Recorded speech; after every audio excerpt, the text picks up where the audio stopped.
सुनो तो सही, सुनो तो सही, आगे बोलने तो दो, मुझे बोलने तो दो,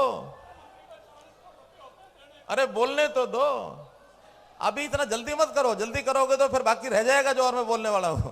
तो इतने ही विषय आपके सामने रखना चाहता हूं कि पूर्व वक्ताओं ने, चाहे हमारे मंच संचालक द्वारा, चाहे सांसद जी द्वारा, चाहे हमारे अध्यक्ष जी द्वारा, बहुत से विषय रखे गए हैं। अब क्योंकि इलाके में एक अपेक्षा होती है कि मुख्यमंत्री आए हैं तो पूछेंगे क्या लाए हैं, और जब जाने लगेंगे फिर पकड़ लेंगे क्या दे के जाओगे, अगली बार आओगे तो क्या लाओगे। तो मेरा ये दायित्व है, मेरी जिम्मेवारी है कि पूरा हरियाणा ये विकसित हो, आगे बढ़े, यहाँ की समस्याओं को कैसे हम दूर करें, विभिन्न संस्थाओं के माध्यम से जो काम किए जा रहे हैं उनको कैसे हम पुष्पित पल्लवित करें। मैं बधाई देता हूं यहाँ की राजपूत सभा को कि जिन्होंने सम्राट पृथ्वीराज जी चौहान की जो प्रतिमा बनाई है, इसके ऊपर अपनी ही योजना से 50 लाख रुपए इकट्ठा करके इस काम को किया है। मैं राजपूत सभा को बहुत बधाई देता हूं। और साथ ही राजपूत सभा झज्जर की धर्मशाला का एक विषय आया कि वहां कोई जमीन ली गई थी और वो किन्हीं कारणों से उसका पैसा समय पर पहुंचाया नहीं, तो उसका 88 लाख रुपए बकाया हो गया है। तो मैंने कहा है कि उसमें से जरा उसके 2 हिस्से कर लो। एक तो उसकी इंस्टॉलमेंट कितनी है, उसका ब्याज कितना है, कम से कम आधे से ज्यादा तो ब्याज ही होगा। तो मैं विश्वास दिलाता हूं कि उसको आधे करने का काम तो मैं करा ही दूंगा।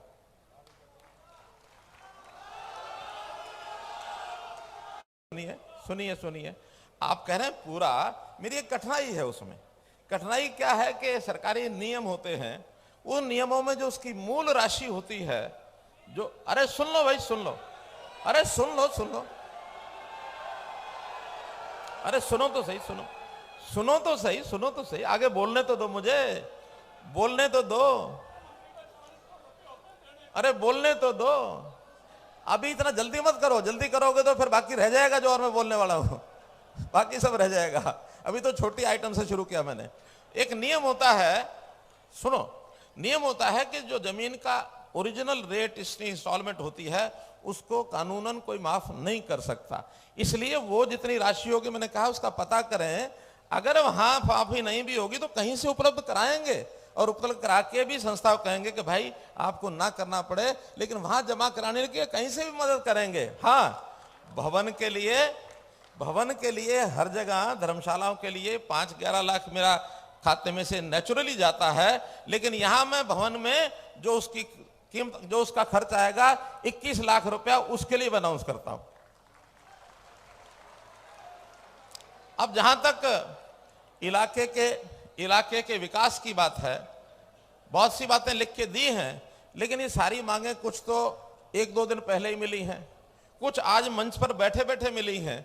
तो हर एक का एक फिजिबिलिटी रिपोर्ट लेनी पड़ती है, वो अभी डिपार्टमेंट से ली नहीं गई है। लेकिन हाँ, आपके जो आए हुए काम हैं उसमें जहां तक सड़कों का विषय है, सड़कों की रिपेयर है, सड़कें नई बनाने की जो बात आई हुई है, उसमें पूरे जिले में पीडब्ल्यूडी की 100 करोड़ रुपए की सड़कों का मुरम्मत और नई बनाने का काम ही आपका कराया जाएगा।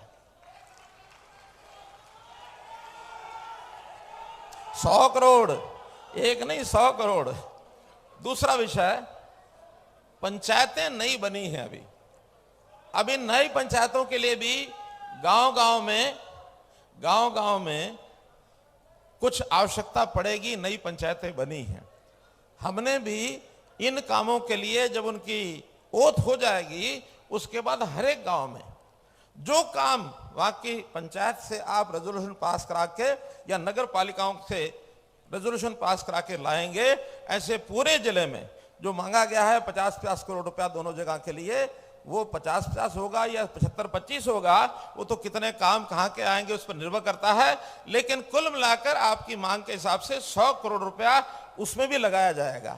तो इसलिए मित्रों, आज मैं अलग अलग मांग के हिसाब से, तो शायद इसलिए नहीं कि उसकी कोई जानकारियां पहले से नहीं है, लेकिन मोटे रूप से ये सारे काम अगस्त के, इसका दिसंबर के पहले सप्ताह में, चुनाव भी सारे समाप्त हो चुके होंगे, एक एक काम की जानकारी आप तक पहुंचा दी जाएगी। तो इसलिए 100 करोड़ वो और 100 करोड़ ये कर दिया जाएगा। इसी प्रकार ये जो बात बार बार हमारे मंच से आ रही है, सांसद महोदय ने भी रखी है, अध्यक्ष महोदय जी ने भी रखी है, मैं भी पूरा आग्रह करूंगा रक्षा मंत्री जी के सामने कि जो मातन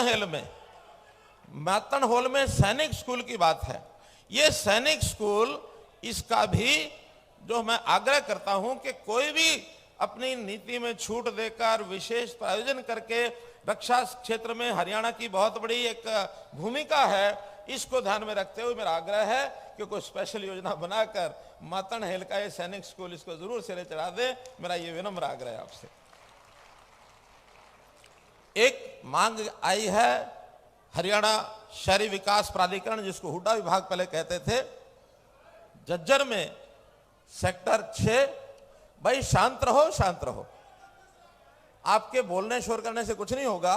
जो कुछ आज बताया ठीक है, और आपका हमारा खाता लगातार चलेगा। कौन सा बंद हो गया? कल फिर सही, चिंता क्यों करते हो? इसलिए HSVP के सेक्टर्स, इसमें नए सेक्टर बनाने की बात आई है। सेक्टर 6 पहले से विकसित है, आधा पार्ट और विकसित किया जाएगा जो बाकी बचा है।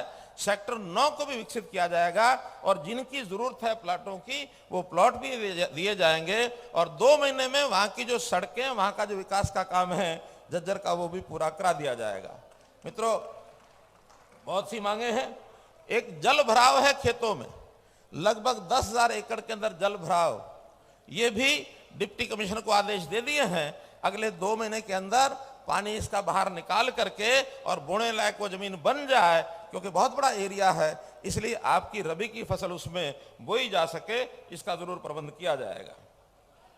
फिर किसान स्कूल, जो धनखड़ जी ने कहा कि किसान स्कूल है यहाँ, तो किसान स्कूल को उसको मंजूर किया जाता है। वो स्किलिंग का स्कूल, हुनर के विकास का स्कूल, उसमें तुरंत चलाया जाएगा अगले सेशन से, इसलिए वो बिल्डिंग खाली नहीं रहेगी। उस स्कूल का भी और ये काम पूरा कर दिया जाएगा। तो मित्रों, जो बातें आपके ध्यान में मैंने करानी थी वो कराई हैं। फिर भी जो कि मैंने बताया कि डिमांड्स लेट हो गई, अगर टाइम से पहले आती तो इनका फिजिकल जो भी कोई वेरिफिकेशन कराना था, फिजिबिलिटी, वो करा के लाई जाती। अभी भी चुनाव समाप्त होते ही, क्योंकि अभी चुनाव चल रहे हैं, इस महीने के अंत तक ये चुनाव सब समाप्त हो जाएंगे। दिसंबर पहले सप्ताह में इन सारी चीजों की प्लानिंग बना करके आप तक भेज दिया जाएगा।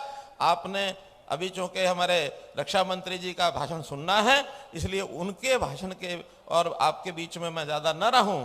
मुझे जो कुछ कहना था मैंने कहा। कोई बात रह जाए तो भाइयों, भूल चूक लेनी देनी। बहुत बहुत धन्यवाद।